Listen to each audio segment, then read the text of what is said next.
सभी को नमस्कार। मोहता कॉलेज की ऑनलाइन पाठशाला में आपका हार्दिक स्वागत है।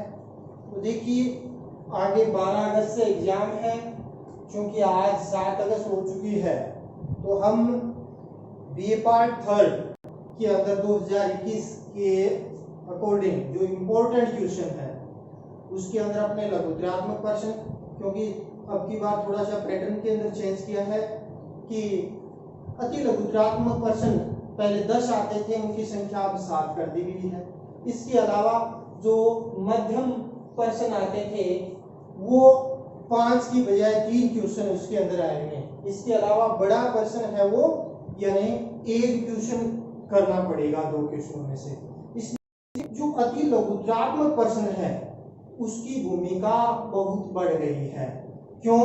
क्योंकि स्वाभाविक सी बात है, प्रश्नों की संख्या कम करेंगे तो उनके अंक भार बढ़ जाएंगे। पहले 2 नंबर का होता था, हो सकता है 3.5 4 नंबर का एक प्रश्न। तो ये जो 7 प्रश्न है ये लगभग 25 से 30 नंबर के बीच रहने वाले हैं, और यही जो स्टूडेंट अच्छे करेगा उनके स्कोर भी बढ़िया बढ़ेगा। इसके अलावा इसी के अकॉर्डिंग अपने मुख्य रूप से जो 7 नंबर के प्रश्न आते हैं उन प्रश्नों पर भी हम डिस्कस करेंगे। कुछ जो प्रश्न हैं इनमें भी है, उन पर भी थोड़ा सा डिस्कस करेंगे। इससे संबंधित प्रश्न भी पूछे जा सकते हैं। तो अपने देर न करते हुए 2021 के अकॉर्डिंग आज हम इन 10-11 प्रश्नों के बारे में डिस्कस करेंगे। तो उसको हम मैप के माध्यम से, रेखा चित्र के माध्यम से अच्छी तरीके से स्पष्ट करने की कोशिश करेंगे। तो चलो हम शुरुआत करते हैं फर्स्ट प्रश्न से ही, यानी मालाबार तट पर टिप्पणी लिखिए। तो मालाबार तट है किस साइड में भारत के? तो मालाबार तट, पहले तो आपके दिमाग में कॉन्सेप्ट होना चाहिए कि मालाबार भारत का तटीय मैदान है। और ये मैदान कहाँ पर स्थित है? ये मैदान यदि हम देखना चाहें तो भारत के अंदर एक साइड में पश्चिमी घाट है, एक साइड में पूर्वी घाट है। तो पश्चिमी घाट और इधर आ जाती है कौन सा? अरब सागर। तो अरब सागर और पश्चिमी घाट के मध्य यानी मैंगलोर से लेकर कन्याकुमारी तक 500 किलोमीटर की लंबाई वाला जो तटीय मैदान है उसको मालाबार के तटीय मैदान के रूप में जाना जा सकता है। इसको हम देख सकते हैं कि ये आ जाता है यानी मैंगलोर, और ये आ जाती है कन्याकुमारी। तो मैंगलोर से लेकर कन्याकुमारी तक के वाला जो यानी पश्चिमी घाट और अरब सागर के मध्य 100 किलोमीटर की औसत चौड़ाई वाला जो तटीय मैदान है वो मालाबार का तटीय मैदान है। फिर हम यदि इसको थोड़ा विस्तारित करना चाहे तो मालाबार तटीय मैदान का निर्माण नदियों के द्वारा लाए गए जोड़ निक्षेप से निर्मित है। इसके अंदर चूंकि तटीय क्षेत्र की लहरें भी टकराती है तो यहाँ कई यानी बालू का, मिट्टी का यहाँ निक्षेप हो गया है, जिसके कारण इस क्षेत्र के अंदर छोटी छोटी कयाल्स, लैगून पाई जाती है। जैसे अरब सागर की रानी वेबनाड कयाल जो केरल के अंदर नौकायान के अंदर मुख्य रूप से क्या है की जाती है, तो ये कयालों के लिए प्रसिद्ध है। और कयाल बेसिकली छोटी छोटी लैगून्स झीलें हैं, जैसे अपने चिल्का झील है यानी पूर्वी तट पर। इसी प्रकार यहाँ भारत में सबसे ज्यादा, चूंकि इसमें वर्षा होती 300 से यानी 200 से 300 सेंटीमीटर, ये हरी भरी रहती है, तो पर्यटकों के लिए दृष्टि से भी समृद्ध है। दूसरा, यदि अपने ज्योग्राफिकल दृष्टिकोण से देखना चाहें तो इस क्षेत्र में बागाती कृषि प्रमुख रूप से की जाती है, चाहे वो मुख्य रूप से मसालों का उत्पादन हो, चाहे इसके अंदर कॉफी का हो, चाहे इसके इस क्षेत्र के अंदर देखना चाहें तो फल वर्गीय पौधे वो प्रमुख रूप से इस क्षेत्र के अंदर की जाती है। लौंग है, इलायची है, ये जो गर्म मसाले हैं वो इस क्षेत्र के अंदर प्रमुख रूप से उत्पादन किए जाते हैं। और मालाबार तट भारत के आणविक खनिज पदार्थ के लिए प्रसिद्ध है। वो यदि हम बात करना चाहें तो मोनोजाइट्स आणविक खनिज पदार्थ भी मालाबार के तट पर पाया जाता है। तो रखने की आवश्यकता नहीं है कि मालाबार का यानी तटीय जो मैदान है मैंगलोर से कन्याकुमारी तक 500 किलोमीटर की लंबाई में 100 किलोमीटर की चौड़ाई के अंदर यानी पश्चिमी घाट और अरब सागर के मध्य यह तटीय मैदान है वो फैला हुआ है। इसके अंदर नदियों के द्वारा जलोढ़ निक्षेपित है, लेकिन कई क्षेत्र में तटीय लहरों के द्वारा मिट्टी को महीन कर बालू मिट्टी के कई ढेर बन जाती है और उसके बीच छोटी लैगून झीलें बन जाती है, जिसको बेसिकली कहा जाता है कयाल। और ये कयाल नौकायन के लिए प्रमुख रूप से क्या है, प्रसिद्ध है। तो कंपटीशन एग्जाम में पूछा जाता है अरब सागर की रानी किसे कहा जाता है, तो एक झील है वेबनाड। वेबनाड झील को अरब सागर की रानी कहा जाता है। तो ये कंपटीशन की दृष्टि से भी मुख्य रूप से इंपॉर्टेंट हो गया। कौन से तटीय मैदान के अंदर यानी आणविक खनिज पदार्थ पाए जाते हैं, वो भी मालाबार का तटीय मैदान बेसिकली आ जाता है। तो मालाबार के तटीय मैदान में रटने की आवश्यकता नहीं है। यदि आपका 7 नंबर का क्वेश्चन आता है, थोड़ा जिसको आप क्लैरिफिकेशन करके डायग्राम बना दो कि भारत के पश्चिमी तटीय मैदान है उसको 4 भागों में बांटते हैं। गुजरात का तटीय मैदान जिसको काठियावाड़ का तटीय मैदान कहते हैं, इधर क्या है महाराष्ट्र का तटीय मैदान, कर्नाटक का तटीय मैदान और बेंगलोर का तटीय मैदान। और इसके बारे में विस्तार से कर दो कि इसकी इतनी चौड़ाई इतनी लंबाई में ये जलोढ़ मिट्टी से बना है, ये गरम मसाले बागाती प्रसिद्ध प्रमुख रूप से इस क्षेत्र के अंदर की जाती है। कयाल्स लैगून के लिए ये क्षेत्र प्रमुख रूप से क्या है, प्रसिद्ध है, मालाबार का तटीय मैदान। तो अब की बात मोस्ट इंपोर्टेंट क्वेश्चन बनता है ये मालाबार का तटीय मैदान। अब इसके अंदर दूसरा देखते हैं कोरोमंडल का तटीय मैदान। तो कोरोमंडल तट है भारत के यानी पूर्वी साइड के अंदर, दक्षिण और पूर्व के अंदर, यानी हम देखें दक्षिणी के अंदर अरब बंगाल की खाड़ी और मुख्य रूप से ये जो कोरोमंडल का तटीय मैदान है ऊपर आ जाती है कोलेरू झील से लेकर दक्षिण में ठेठ कन्याकुमारी तक 700 किलोमीटर की लंबाई के अंदर ये तटीय मैदान है वो फैला हुआ है। दूसरा यदि हम बात करते हैं, देखिए ये मैंगलोर का तटीय मैदान भाई 80 किलोमीटर चौड़ा था और ये लगभग आ जाता है इसकी चौड़ाई 100 किलोमीटर। क्यों? क्योंकि इसके अंदर दक्षिण भारत की गंगा, कौन सी, कावेरी वह गई है, ये जो नदियां हैं इस क्षेत्र के अंदर जलोढ़ मिट्टी का निक्षेप करती है। तो कृषि की दृष्टि से ये जो मैदानी भाग है वो बहुत ही समृद्ध माना जाता है। दूसरा यदि हम देखना चाहें तो इसकी लोकेशन क्या है, यहाँ जैसे कोलेरू झील है और कोलेरू झील से कन्याकुमारी तक 700 किलोमीटर की लंबाई के अंदर, 100 किलोमीटर की चौड़ाई के अंदर, विशेषकर तमिलनाडु राज्य के अंदर नदियों के द्वारा लाए गए जलोढ़ निक्षेप से जो निर्मित मैदानी भाग है उसको क्या कहा जाता है, कोरोमंडल का तटीय मैदान। देखिए कोरोमंडल का ये जो तटीय मैदान है समुद्र के नजदीक है, लेकिन जब अब ये मानसून का सीजन है, लेकिन मानसून के सीजन में इस कोरोमंडल तट पर वर्षा नहीं होती। तो ये प्रश्न भी कंपटीशन में पूछा जाता है क्यों नहीं होती, क्योंकि इसका रीजन ये है कि जो ये दक्षिण मानसून है ये यहाँ से गुजरता हुआ ये पर्वतीय क्षेत्र से टकराकर और यहाँ से ऊपर से निकल जाता है, ये वर्षी छाया क्षेत्र के अंदर आ जाता है। और जब सितंबर, अक्टूबर, नवंबर के अंदर लौटता हुआ मानसून आता है तो बंगाल की खाड़ी से आर्द्रता ग्रहण करता है और इस क्षेत्र के अंदर प्रमुख रूप से क्या है, वर्षा होती है। तो इसके उत्तरी साइड के अंदर जैसे हम आगे डिस्कस करेंगे पाक जनसंधि है, यहाँ मन्नार की खाड़ी, और मन्नार की खाड़ी भारत में मोतियों के लिए प्रमुख रूप से क्या है, प्रसिद्ध है।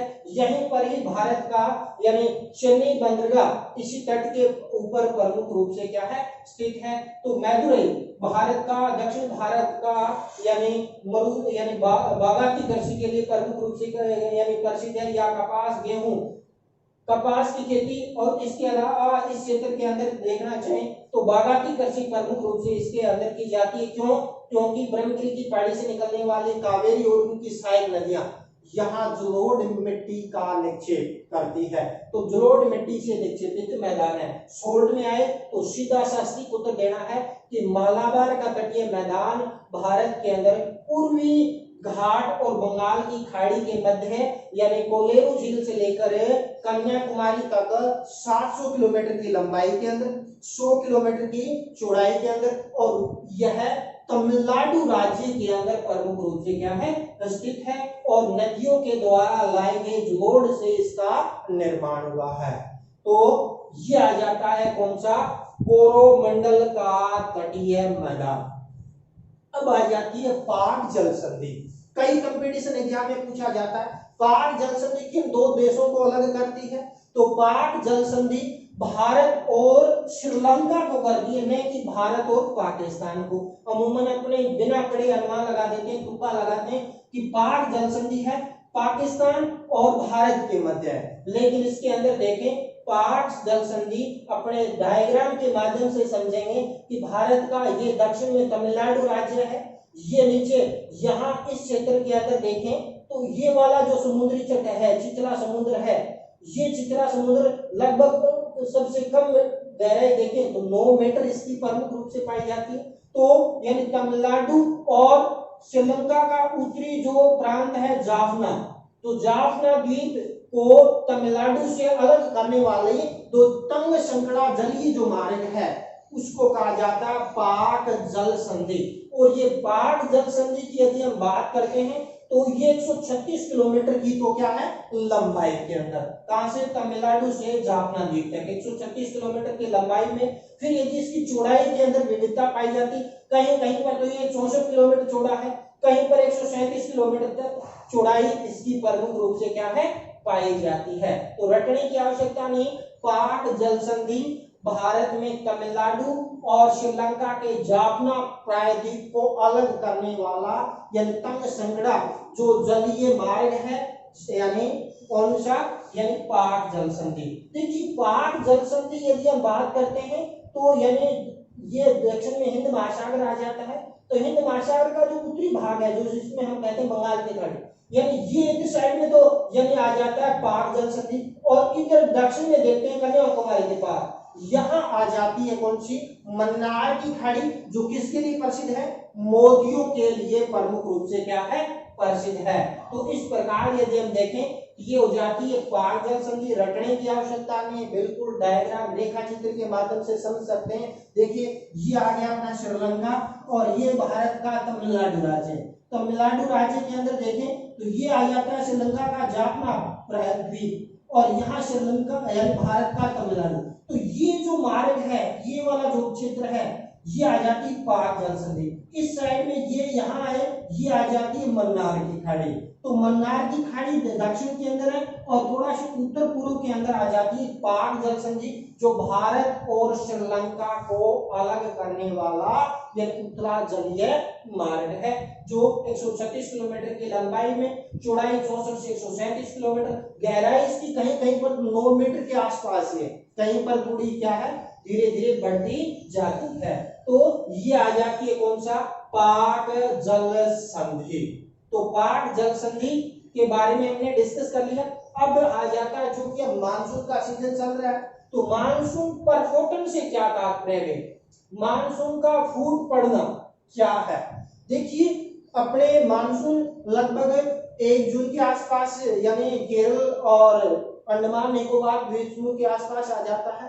तो यानी ये जो क्षेत्र होते हैं भारत के अंदर, ये चाहे पश्चिमी घाट वाला हो या इस क्षेत्र के अंदर बात करते हैं पूर्वोत्तर भारत के अंदर, तो इस क्षेत्र के अंदर यानी मानसून की जो प्रथम गर्जन तर्जन के साथ विशाल व्यापक जो वर्षा होती है उसको क्या कहते हैं, मानसून परफोटन के नाम से जाना जाता है। तो रटने की आवश्यकता नहीं है कि मानसून की जो प्रथम व्यापक गर्जन तर्जन के साथ होने वाली जो वर्षा होती है उसको बेसिकली क्या कहा जाता है, मानसून परफोटन के नाम से जाना जाता है। जैसे भारत के पश्चिमी तट पर यहाँ से अपने यानी पश्चिमी घाट से यानी टकराती, जिसके कारण केरल, कर्नाटक और इस क्षेत्र के अंदर यानी भयंकर जो वर्षा होती है गर्जन तर्जन की व्यापक क्षेत्र के अंदर, उस वर्षा को ही यानी क्या कहा जाता है, मानसून परफोटन या मानसून का फूट पड़ना। तो ये क्या कहलाता है, मानसून परफोटन के नाम से जाना जाता है। अब आता है नेक्स्ट क्वेश्चन की तरफ बात करते हैं। तो चूंकि इसमें 7 नंबर के प्रश्न में भी पूछा जा सकता है, बांगर व खादर वो परिभाषित कीजिए या इनको में अंतर बताइए, क्या है अंतर, कोई 4-5 अंतर इसके अंदर स्पष्ट कीजिए या उनको परिभाषित कीजिए। तो इसको छोटे 2 नंबर के क्वेश्चन में आ जाए तो किस तरीके से करना है, 7 नंबर का क्वेश्चन आ जाए तो किस तरीके से करना है। तो पहले तो दिमाग में आना चाहिए खादर और बांगर है क्या।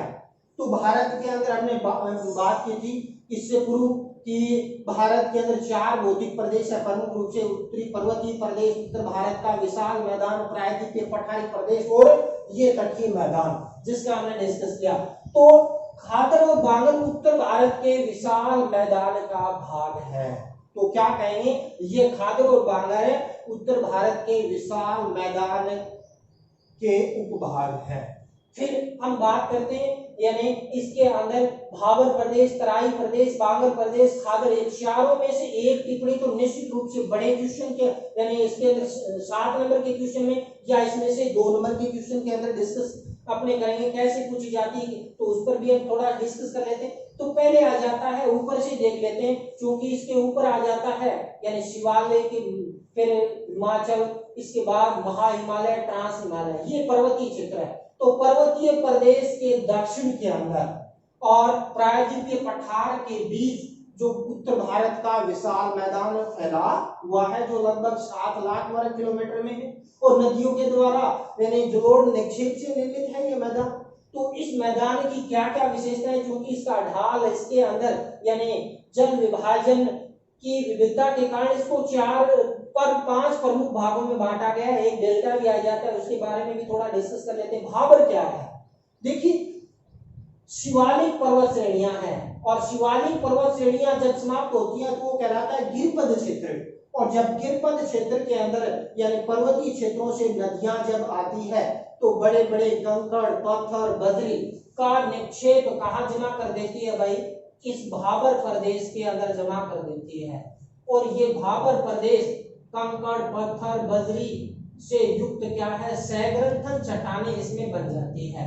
तो ये कहां, सतलुज नदी से लेकर तीस्ता नदी तक कितना भाई, 8 से 16 किलोमीटर की चौड़ाई के अंदर जो तटीय मैदान है, जिसमें कंकड़, पत्थर, बजरी युक्त सैग्रंथन चट्टानें पाई जाती है।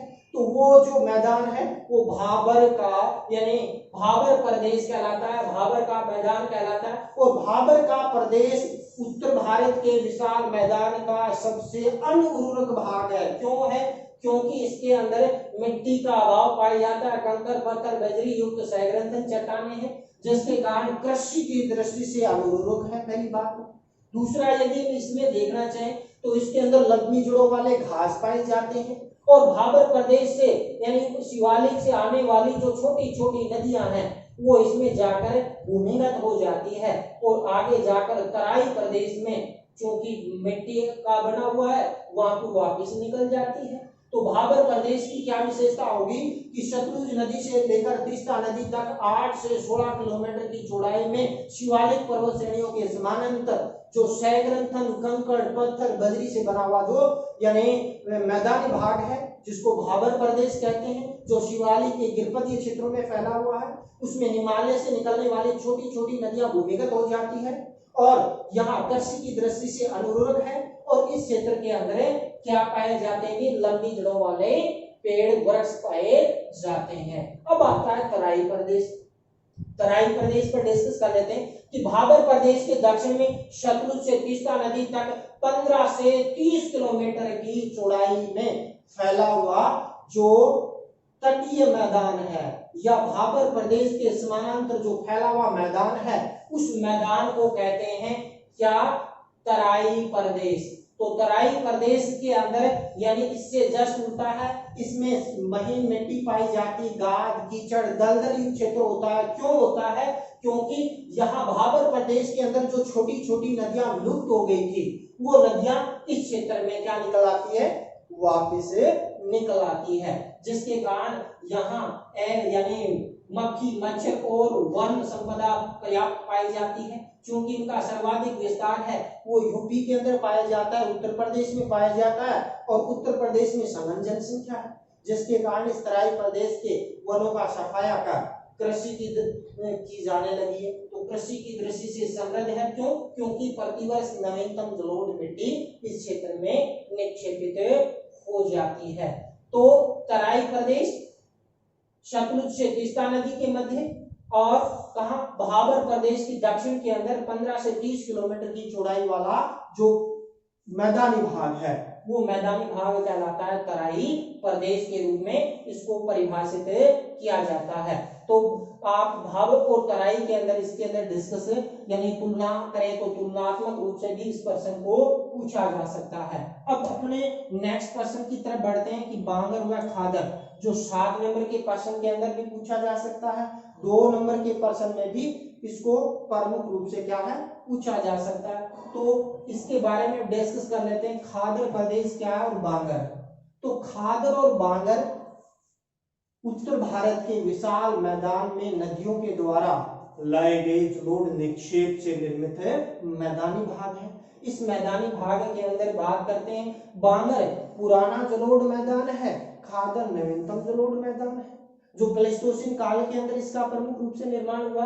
तो बांगर और खादर में क्या डिफरेंस है उसके अंदर भी थोड़ा सा डिस्कस कर लेते हैं। तो इसके अंदर यदि हम देखना चाहें तो बांगर तो नदियों के द्वारा लाया गया जलोढ़ निक्षेप से निर्मित वह पुराना जलोढ़ मैदान है जो वर्तमान में ये जलोढ़ मैदान नदी की पेटे से क्या हो गया है ऊंचा हो गया है, जिसके कारण वर्षा ऋतु के अंदर यहाँ प्रतिवर्ष नदियां बाढ़ लेके नहीं पहुंच पाती है।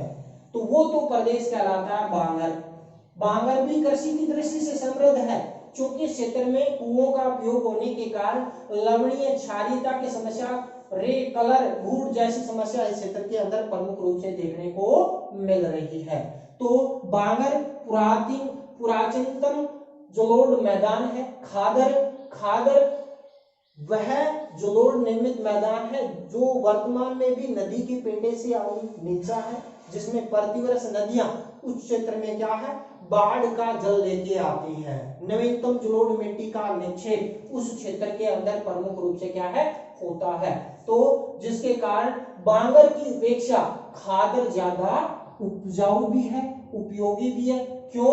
क्योंकि इसके अंदर नवीनतम जलोढ़ मिट्टी का निक्षेप होता रहता है। जिस प्रकार किसी एक गांव के अंदर अपने जाते हैं, एक साइड की भूमि ऊंची होती है, दूसरी साइड की भूमि नीची, तो नीची भूमि में यानी जब वर्षा का जल आता है भर जाता है तो वो थोड़ा सा उपजाऊ भी रहता है। इसी प्रकार यहाँ नदियां हैं वो प्रतिवर्ष यानी नवीनतम जलोढ़ मिट्टी का निक्षेप करती है, बाढ़ लेके आती है, तो ये थोड़ा सा बांगर की अपेक्षा थोड़ा सा यानी खादर उपजाऊ है। तो ये हो गया बांगर प्रदेश व खादर प्रदेश। तो बांगर और खादर संयुक्त रूप से पाए जाते हैं, यानी इसके अंदर क्लैरिफिकेशन ही हो सकता है। जैसे अपने भाबर प्रदेश की यहाँ कर दिया तराई 15 से 30 किलोमीटर की चौड़ाई के अंदर और भाबर प्रदेश है 8 से 16 किलोमीटर। तो ये बांगर और खादर बेसिकली यूपी के अंदर, बिहार के अंदर, पंजाब के अंदर, हरियाणा वाले जो बेल्ट है उस क्षेत्र के अंदर यानी ये क्षेत्र पाया जाता है।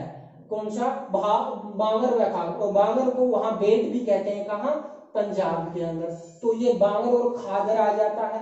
इसके बाद नेक्स्ट डेल्टा आता है जिसका हमने डिस्कस पिछले वाले वीडियो में कर लिया था। भी डेल्टा किसे कहते हैं? डेल्टा के मैदान जो ज्वारी वनस्पति भी पाई जाती है वहां बील व चार्ज क्या है, ये 2 नंबर के प्रश्न भी पूछे जा सकते हैं। बील और चार्ज को यानी समझाइए। तो ये हो गया बांगर व खादर।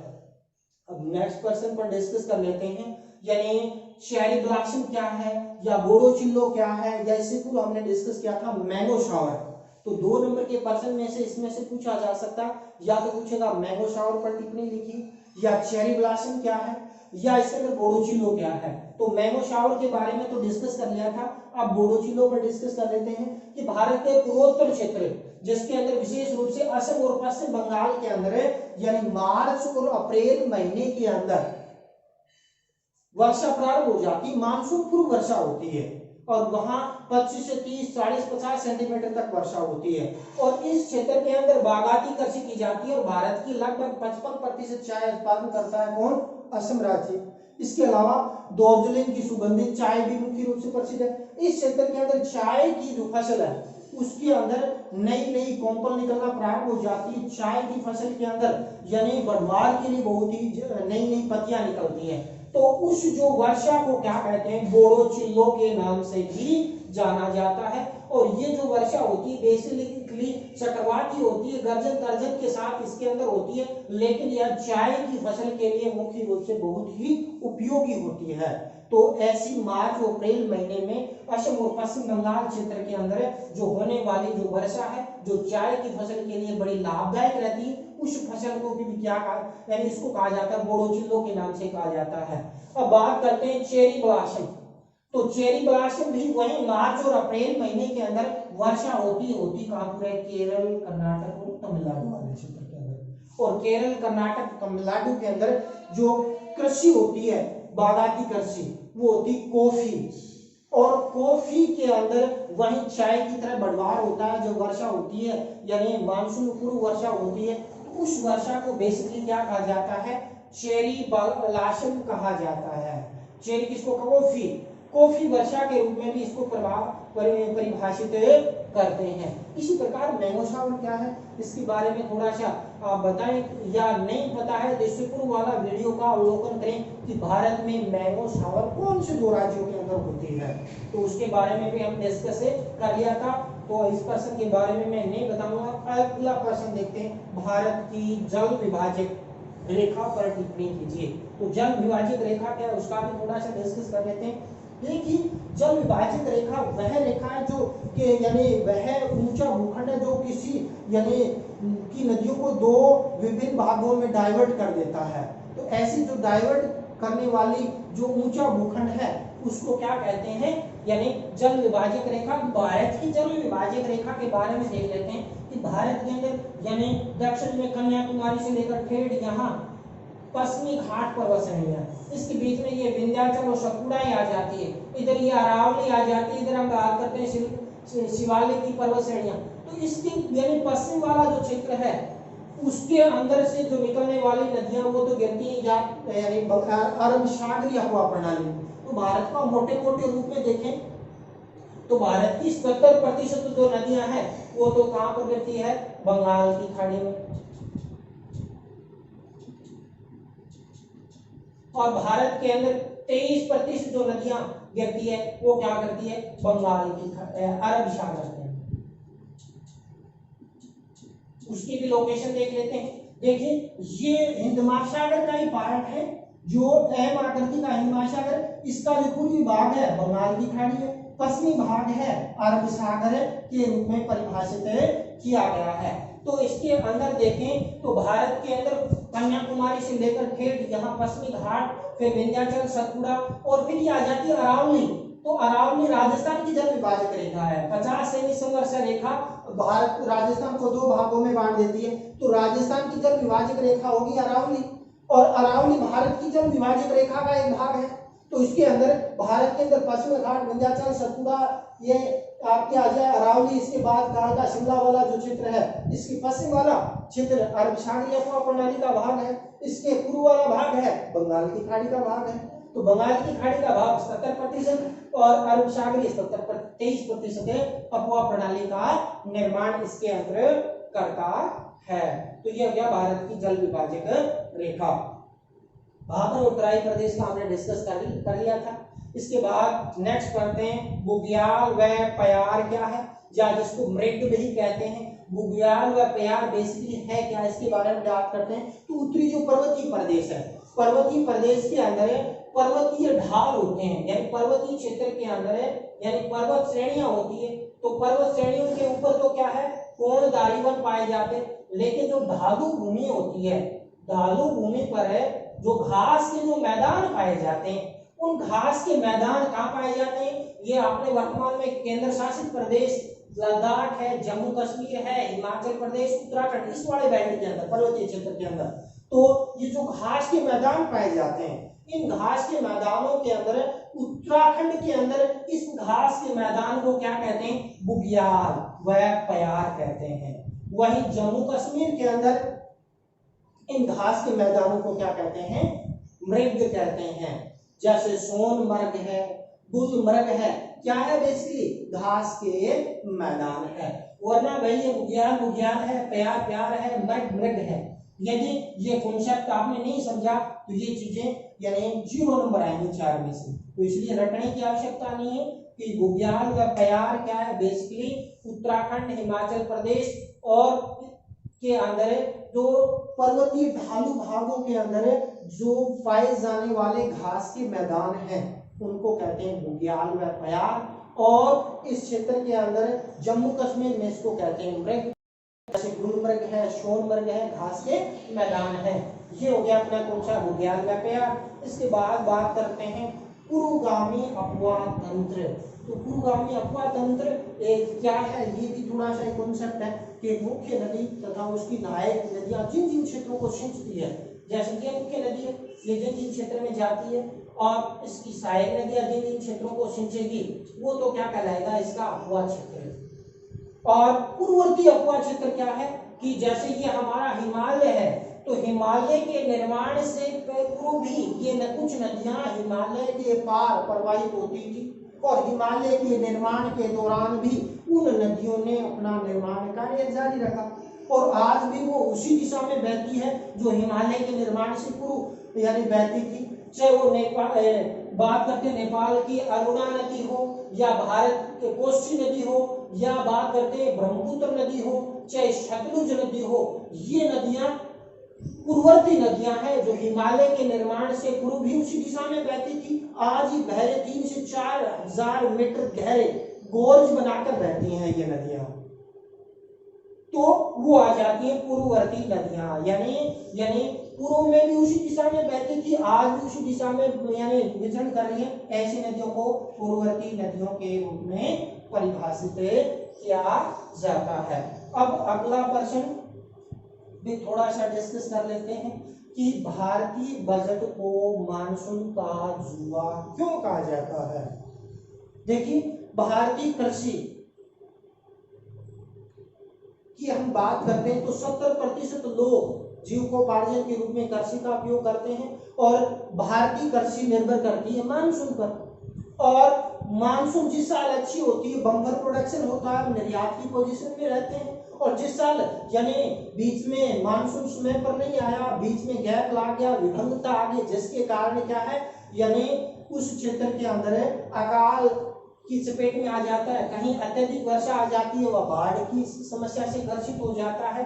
तो इस कारण क्या है, भारतीय कृषि का अर्थव्यवस्था का आधार कृषि है और कृषि निर्भर करती है मानसून पर और मानसून बजट उसी पर डिसाइड होता है। यानी इसके अंदर बात करते हैं तो इस प्रकार यदि हम देखना चाहें तो भारतीय बजट है वो मानसून का जुआ कहा जाता है। क्योंकि भारत के अंदर यानी अधिकांश कृषि मानसून वर्षा पर निर्भर है और मानसून वर्षा बम्पर होगी, प्रोडक्शन अच्छा होगा, कम होगी अकाल का समस्या आ जाएगी, अधिक वर्षा हो जाएगी बाढ़ की समस्या से फसलें नष्ट हो जाती है। तो इसी कारण भारतीय यानी कृषि को मानसून का जुआ कहते हैं और ये बजट भी इससे डिसाइड होता है। और बजट के अंदर यदि लगान वसूली नहीं होती है और यदि सूखे की समस्या आ गई, बाढ़ की समस्या, यदि वर्षा बम्पर हुई, फसल अच्छी हुई तो लगान की वसूली भी होती है। तो ये सारी की सारी चीजें यानी मानसून, ये तो 7 नंबर के प्रश्न के रूप में प्रश्न पूछा जा सकता है। क्योंकि वीडियो काफी लंबा हो गया, इस प्रश्न पर फिर हम आगे डिस्कस करेंगे कि कौन इसके 1-2 कॉन्सेप्ट भी है, उन कॉन्सेप्टों पर विस्तार से अध्ययन करेंगे। तो इसी के साथ आज का टॉपिक अपने यही समाप्त करते हैं। जय हिंद, जय भारत।